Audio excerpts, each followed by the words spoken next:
Hi, I'm Kevin Turner. And I'm Shannon Davis. Welcome to our brand new weekly vlog where we focus very much on the Brisbane market. Why Brisbane?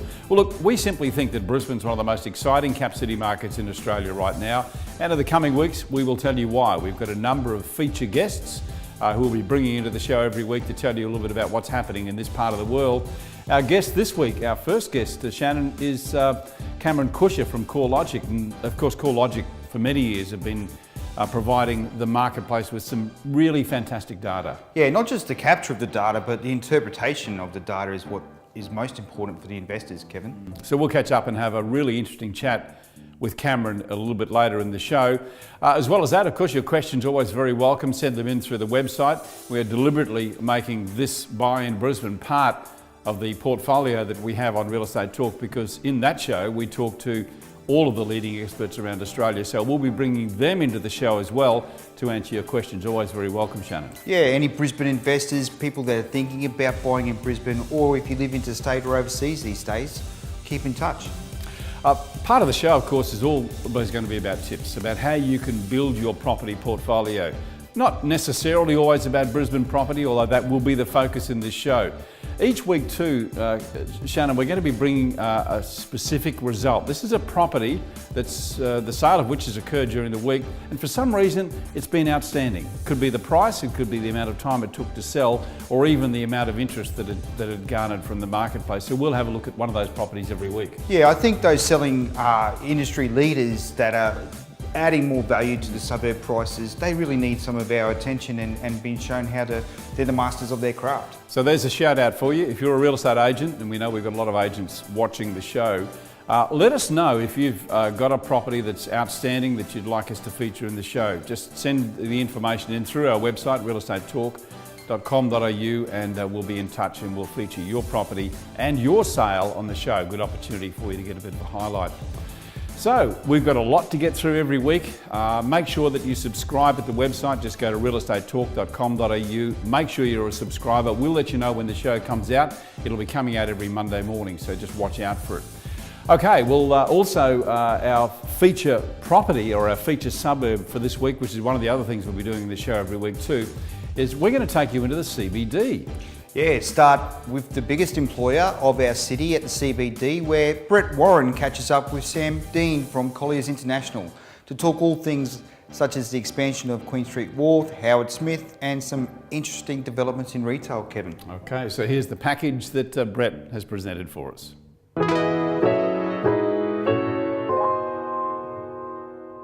Hi, Brett Warren here, your trusted resource for the Brisbane property market.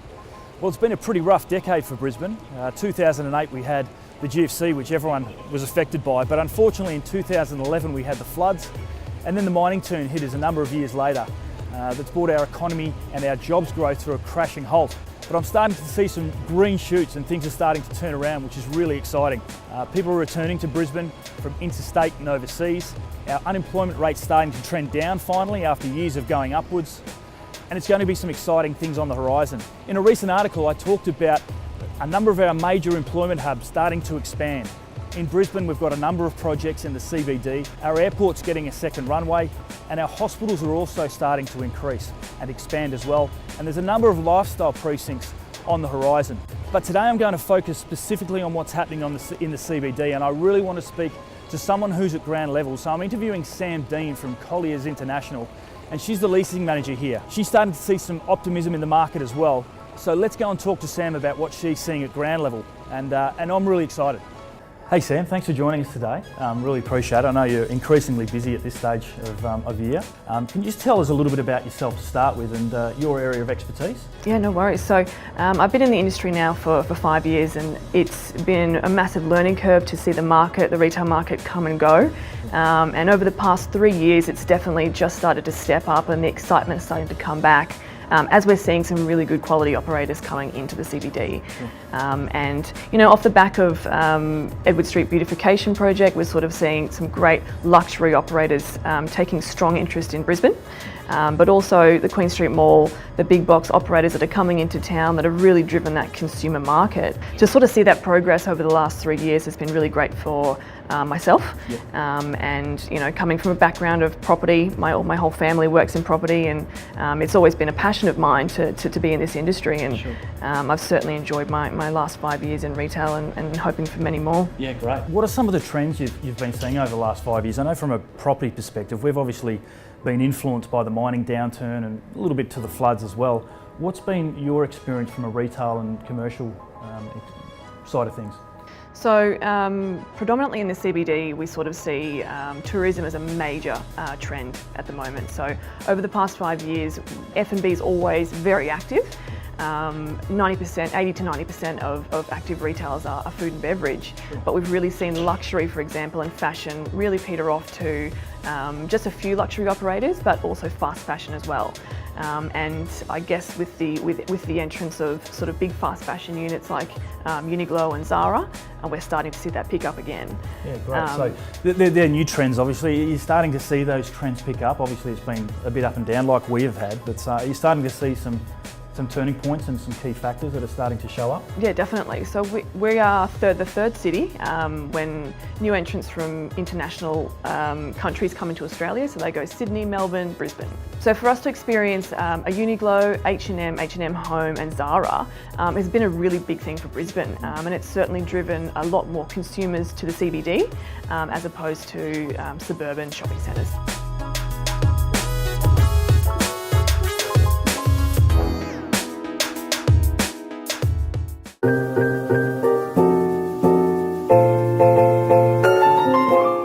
Cameron, welcome to the show. Thank you very much. Can you just give us a bit of an overview how you see the Queensland market right now? The Queensland market's still pretty patchy. We're finding the southeast corner is much stronger than the rest of the state. We're still seeing quite weak mining areas. A lot of the North Queensland tourism markets are still doing quite poorly. Here in Brisbane, we're seeing pretty moderate growth. Growth has been bouncing around, 2 to 5% annually for about the last 5 or 6 years. But the big change we've seen over the last 18 months is this pickup in the Gold and Sunshine Coast markets. And they're actually seeing quite a bit stronger levels of capital growth than what we're seeing here in Brisbane. And I think that's really being driven by the demand for lifestyle properties, and particularly those people in Sydney and Melbourne with all that equity now looking to buy these properties again. Oh, great. And so when you're looking for leading indicators, what's a good thing to look for to sort of get your information ahead of time? I think there's a few really important lead indicators. Obviously the amount of supply on the market and the amount of supply coming to the market, so building approvals, the amount of properties listed for sale. Population growth is also obviously a big key driver of fundamentals in the housing market. And also obviously the employment market. Are we creating jobs? What's underemployment looking like? They're probably the key lead indicators. The other one obviously is how long a property takes to sell. And in Brisbane at the moment, obviously properties are taking a little bit longer to sell. The economy is not quite as strong as we'd like it to be. Population growth is starting to lift, probably over the last 18 months or so. But on a historic basis, it's still quite low, particularly interstate migration here to Queensland. That days on market stat you talked about, and how the Brisbane market's probably, our days on market are extending out a little bit. Has that got anything to do with the possibility there might be an oversupply of units?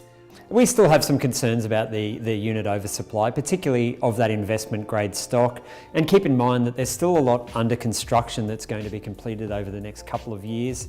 The other factor as well is that in the federal budget, they changed the rules around who you can sell those properties to. So whereas previously you could sell 100% offshore, now you could only sell 50% offshore. So they have to make a product which is more palatable to a local market. And if they get to the end of the project, they've already sold their 50%, they can't just go and do a road trip through Asia and these kind of areas and find these buyers. They're going to need to find the locals to buy these properties. Just on that point of oversupply, if I could just stay with that for a minute, are there any suburbs in Brisbane that are more concerned than others in terms of the possible oversupply? I think there's some pretty clear areas where we're seeing a lot of oversupply. Right near where we are here in Tenerife and Fortitude Valley, there's been a huge amount of new unit stock. We can see it in the rental market as well. Rental demand in those areas is quite weak. Areas of South Brisbane and West End as well, we're seeing a lot of unit supply, particularly 1 and 2 bedroom units, and those markets are starting to struggle. Really, it's within that 5 kilometre radius of the CBD where most of the new stock's coming online, and there is that potential oversupply. It's very hard to, like in a city like Sydney, it's very hard to get into the 20k radius under $1 million. We've still got quite a small percentage of $1 million suburbs in Brisbane, would you agree? Oh, certainly, and I mean that's a big advantage that we have over both Sydney and Melbourne. I mean the median unit price in Sydney is $750,000, whereas the median house price here in Brisbane is around $500,000. So we do have a big affordability advantage, even in areas very close to the city. I mean, if you look what you get in places like Windsor, Wilston, these kind of areas, a similar area in Sydney, you'd be paying 3 times as much as what you'd be paying for a house in those markets. So we do have that advantage. It's just selling that advantage and giving people the confidence to move to Queensland, which is really the challenge at this point in time. Can we talk about infrastructure just for a moment? We've seen the impact of good infrastructure into a city and what it does to property prices. Do you think we're lagging a little bit in Brisbane in terms of development in that area? I think we are. I mean, we're not seeing a lot of new infrastructure projects, and keep in mind they make a city more livable, but they also create jobs as well. So it's pretty vital to the local economy at the moment. We're still talking about the Cross River Rail. That hasn't got up. The metro system that we've been talking about hasn't even started yet. So I do think that we're lagging behind in infrastructure, but also obviously there's a lot of government debt being carried here in Queensland, whereas you look at New South Wales and Victoria, the amount of money they're raking in from stamp duty revenue, for example, allows them more flexibility to go and build this infrastructure that's needed. But looking forward, I think there's some healthy signs. I think we have more first home buyers in the southeast corner. I think there's some migration that's starting to occur, and we're not as leveraged. That's got to be an advantage. No, we've definitely got some great advantages, some really good competitive advantage compared to Sydney and Melbourne.